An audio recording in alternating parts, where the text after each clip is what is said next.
কোরআন হাদিসের স্বার্থে হতে হবে, কোন বানোয়াট কোন রায় কিয়াসের স্বার্থে নয়। এই আগুন ঝরা ইমান, এই জ্বলন্ত ইমান কুফরের সমস্ত কাঠ খড় পুড়িয়ে সাফ করে দেবে। ওই আগুন এখনো জ্বলে নাই, বাংলার জমিন এখন ওই আগুন দেখে নাই। একবার যদি ইমানের দীপ্তি জ্বলে ওঠে, বাতিলের তখতাও কোথায় উড়ে যাওয়ার খবর হবে না। আমরা চাই মানুষ হত্যা করে কোশ্চিনকাল মানুষের উপর দিন কায়েম করা যায় না। যারা মানুষের গলা কেটে হত্যা করে দিন কায়েম করতে চায়, ওদের মতো মূর্খ আর দুনিয়ায় নেই। ঠিক অমনি করে ধোঁকাবাজির ব্যালটের মাধ্যমে অধিকাংশ মানুষের রায় নিয়ে যারা দিন কায়েম করতে চায়, ওরা আর এক ধোঁকাবাজ। ব্যালটও নয়, বুলেটও নয়, সির্ফ আকীদার পরিবর্তন করো, ইসলাম কায়েম হয়ে যাবে। কি মনে থাকবে তো? বাড়ি গিয়ে ভুলে গেলে আবার সব রাস হয়ে যাবে।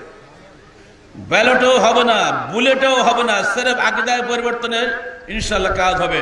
আল্লাহ রাসূলের একটা দোয়ায় ওমর ফিরে আসছে, তিনি বলেছেন, আল্লাহ তুমি ওমর ইবনে খাত্তাব অথবা ওমর ইবনে হিশাম এই দুইজনের একজনকে দিয়ে তোমার দিনকে শক্তিশালী করো। আগের দিন দোয়া করলেন, পরের দিন ওমর সরাসরি চলে এসে ইয়া রাসূলুল্লাহ আশহাদু আল্লা ইলাহা ইল্লাল্লাহ ওয়া আশহাদু আন্না মুহাম্মাদান আবদুহু ওয়া রাসূলুহু। বাস, খালাস। কিছু না বলেন দোয়া তো করতে পারেন, আল্লাহ তুমি এই দেশে পবিত্র কোরআন এবং সহিহ হাদিসের ভিত্তিতে তোমার দিন প্রতিষ্ঠা করার জন্য যাকে দিয়ে সম্ভব তাকে দিয়ে করিয়ে দাও। বলুন আমিন। কাকে দিয়ে করাবে আল্লাহ আমরা বলতে পারবো নাকি? আল্লাহ কাকে দিয়ে করাবে? কোন একটি দল, কোন একটি ব্যক্তি এজেন্সি নিতে পারে না। স্রেফ আল্লাহ রহমতে এটা হতে পারে, আল্লাহ যাকে বাছাই করবেন তাকে দিয়ে হবে। এমনকি এদেশের সবচেয়ে বড় কাফেরের নেতা, তার ছেলে কিন্তু আল্লাহ দিন কায়েম করতে পারে। চলুন বিদায় হজে চলে যাই। বিদায় হজে ঐতিহাসিক ভাষণ দিচ্ছেন আমার রসুল। হজ করে কোথায়? ওই একটা ছোট পাহাড় আছে না, জাবলের রহমত বলেন ওটাকে, তার উপরে দাঁড়িয়ে আল্লাহ রসুল ভাষণ দিচ্ছেন। সামনে লক্ষাধিক সাহাবী, আশ্চর্য হয়ে যেতে হয়। পড়ে দেখলেন বইটার মধ্যে, আমি হতবাক হয়ে গেছি। আল্লাহ রসুলের সেই ভাষণটা, তখন তো মাইক ছিল না, উচ্চ কণ্ঠে মানুষের কানে পৌঁছে দিচ্ছেন সেই ব্যক্তি, যে ব্যক্তির নাম কুখ্যাত উমাইয়া বিন খালাফ। নাম জানেন না? সবচেয়ে নিকৃষ্ট ব্যক্তি ছিল এই লোকটা। বেলালকে যে সবচেয়ে বেশি নির্যাতন করেছিল, বেলালের মুনিব উমাইয়া বিন খালাফ। আর তারই ছেলে আজকে আমার রসুলের ভাষণ প্রচার করছে বিদায় হজের ময়দানে। এটা আপনি কি মনে করেন? আবু জেহেলের নাম জানে মানুষ আছে?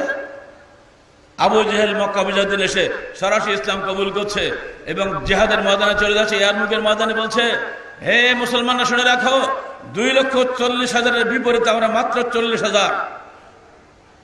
সংখ্যা কোশ্চিনকালে বিজয়ের মাপকাঠি নয়। আমি আবু জেহেলের ছেলে, আজকে আমার রসুল বেঁচে নাই, যে আজকে তিনি বেঁচে থাকতেন তাহলে দেখতেন তার জানি দুশমন আবু জেহেলের ছেলে আজকে তার দিনের জন্য কিভাবে জীবন দিচ্ছে। তাহলে আমরা কি বলবো? আল্লাহ তুমি যাকে পছন্দ করো তাকে দিয়ে বাংলার জমিনে তোমার দিনকে গালেব করে দাও। কিভাবে প্রতিষ্ঠিত হবে? এটা নিয়ে কত যে বৈজ্ঞানিক চিন্তা ভাবনা হচ্ছে, কত যে প্রশ্ন আসছে আমাদের কাছে। কিভাবে আপনার করবেন? মানুষকে এই ভোটাভুটি না করলে কি করে ক্ষমতায় যাবেন? আরে বেটা, ক্ষমতা যাওয়া শর্ত নাকি? এমন ক্ষমতা অর্জন করো, ক্ষমতাসীনরা তোমার কাছে এসে তোষামত করে। কি সেটা ভালো না? এমন ক্ষমতা অর্জন করো যার ক্ষমতাসীনরা তোমার বাড়িতে এসে তোষামত করে। আলহামদুলিল্লাহ, সে তোষামত হয় নাই। সংগঠন জোরদার করেন, দেখেন না সব নেতা আপনার বাড়ি চলে আসবে। ভুলে গেছেন পিছনে কথা? 2004 সালে 20 সেপ্টেম্বরে আমেরিকার প্রেসিডেন্টের পররাষ্ট্র মন্ত্রণালয়ের সেক্রেটারি কেন আমাদের আসলো? ভুলে গেলে হবে? কি করেছি আমরা? তারা বোঝে, তারা চিন্তাশীল। ঢাকা থেকে এই আওয়াজ উত্থিত হয় নাই, নওদাপাড়া থেকে যে আওয়াজ উত্থিত হয়েছে, এই আওয়াজ একদিন পুরা আমেরিকা কেন সারা বিশ্বকে ধ্বংস করে ছাড়বে। তারা বলে দিয়েছে, অতএব আমাকে এখনই এই লোকটাকে দমন করা লাগবে। অত সহজে তারা এখানে আসে নাই।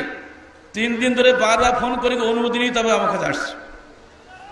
এত সহজ মনে করেন আপনারা? অত এমন সাংগঠনিক শক্তি এমন ঐক্য, এমন মজবুত শীর্ষে ঢালা প্রাচীরের মতো আপনার দাঁড়িয়ে যান কোরআন হাদিসের পক্ষে, দেখবেন আমেরিকা থেকে কেন ভারতের রাজধানীতে আপনাকে চলে যাবে। এত সস্তা। শুধু ইখলাসের সাথে কাজ করুন, ঐক্যবদ্ধ মজবুত শীর্ষে ঢালা প্রাচীরের মতো গড়ে উঠুন।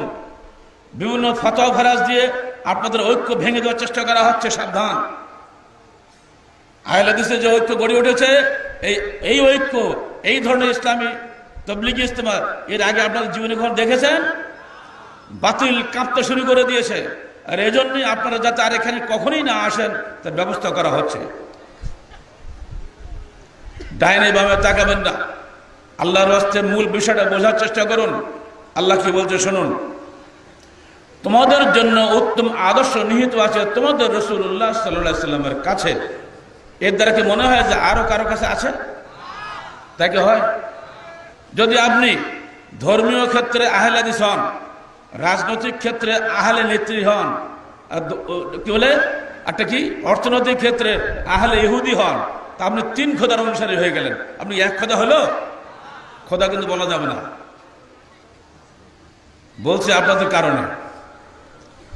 আপনার রাজনীতির ইমাম হলো খ্রিস্টানরা, আপনার অর্থনীতির ইমাম হলো ইহুদিরা, আর ধর্মের ইমাম হলো পীর সাহেবেরা। রসুল গেল কোথায়? রসুল আউট, খালি মিলাদ পাওয়ার সময়। যশোরে জুলুসে রসুল থাকবে, খালি জিলেবি খাওয়ার সময় রসুল। আমার রসুল জীবনে জিলেবি দেখেনি, রক্ত দিয়ে কাজ করেছে। আর তোমরা জিলেবি খেয়ে ইসলাম কায়েম করবা? রসুলের আদর্শ মানবে প্রথম কারা? ধর্মের তারা না? তো তাদের কাছে আগে ফেকা, তারপরে হাদিস। তাহলে কি হলো? হাদিস আর ফেকার সংঘর্ষ হলে ফেকা অগ্রাধিকার পাবে না হাদিস অগ্রাধিকার পাবে? বললেন তো ভালো, মেনে চলার চেষ্টা করেন। আজ পর্যন্ত কোটি কোটি মানুষকে রফল আদান করানো গেল না। কোটি কোটি মানুষ মসজিদে দাঁড়াচ্ছে, সালাতে মাঝখানে এক হাতের ফাঁক। পরিষ্কার হাদিসে বলছে ওই ফাঁকে ওখানে শয়তান থাকে, কালো বকরির মতো থাকে না? তাহলে শয়তান মসজিদে যেমন মুসল্লিও আছে তেমনি শয়তান আছে। তাহলে আমরা শয়তান ঢুকতে দেবো কেন? যেখানে সালাতের মধ্যে শয়তান ঢুকে বসে আছে সেখানে তো সালাতই তো হয় না।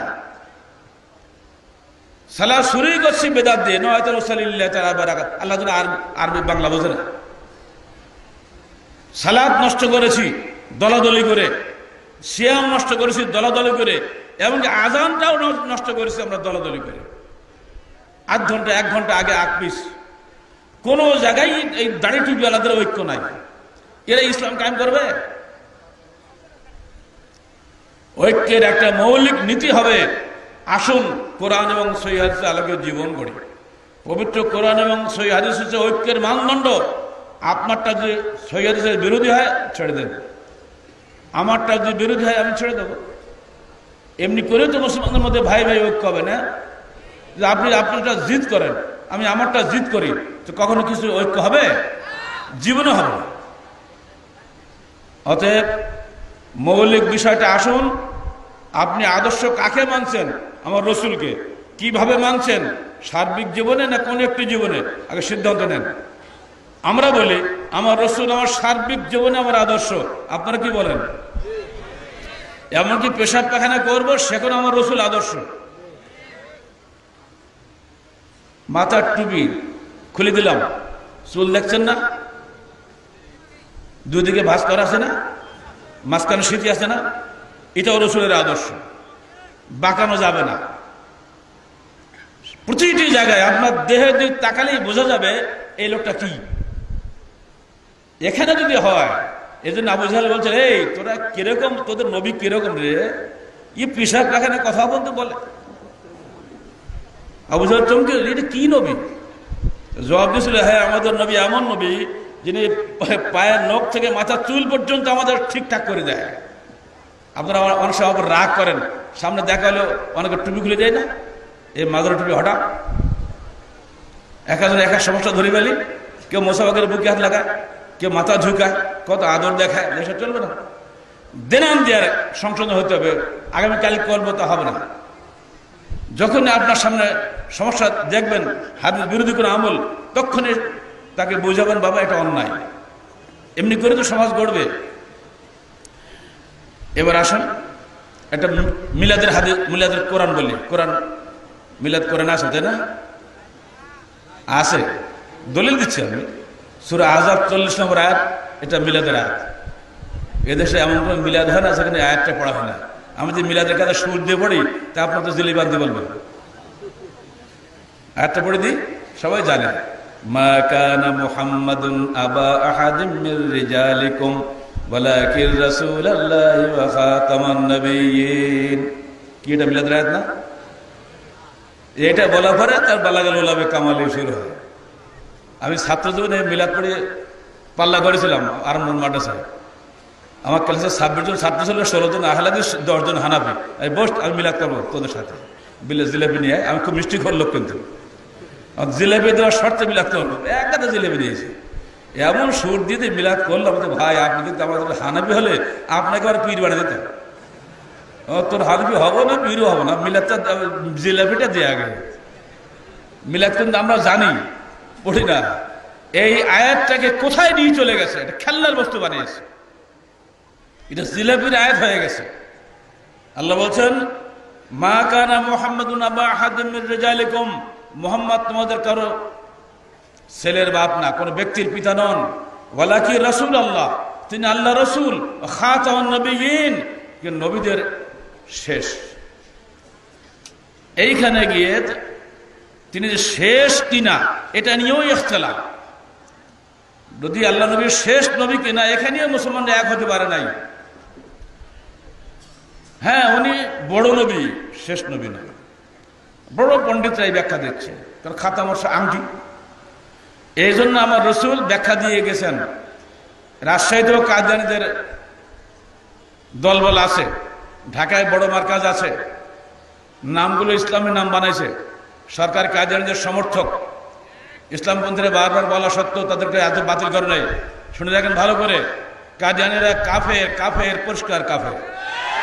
এরা কোশ্চিন কালেও মুসলমান ছিল না, আজও নয়, আগামীতেও হবে না, যদি তওবা না করে।